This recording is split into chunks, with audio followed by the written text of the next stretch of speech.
Mga Lods, tama ba yung dinaanan ko? BGC Taguig to Pigiro, Batangas, Nasugbo. So, unang dinaanan ko, Kalayaan, tapos EDSA, nagdrama ako, akit ako Skyway. Then, dinaanan ko ni Google sa may Cavitex exit. Daan ako ng Bacau, tapos Patansa, tapos Naik, sunod ng Naik, Maragondon, tapos sunod na Maragondon, Ternate. So ayan, binabaybay ko na yun. Tapos Puerto Azul, yan, ito yung binabiyahe ko, yan, yan, papuntang Kebyang, ito, yan. Tapos ito yung yung pagdating ko sa Kebyang, nakaharang sa daan ko.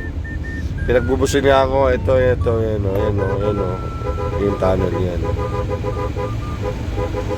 Pagdating ng Kebyang, siguro Kebyang to Pigiro, 12 kilometer pa. Medyo malayo pa, ito yung binabaybay ko, yan. Yan, medyo maganda yung mga view. Tapos pagdating ko sa Pigiro, medyo malayo pa, mga 3 kilometer pa. Yung pagka-pick up ko naman ng mga pasahero ko,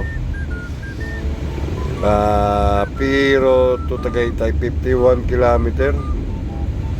Medyo malayo-layo.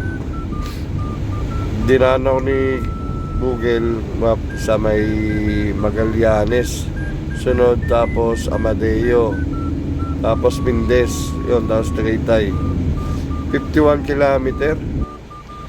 Kung bumalik ako sa Kebyang, kaya mas maganda ba yung way doon? Suggest lang, mga Lods, yun lang.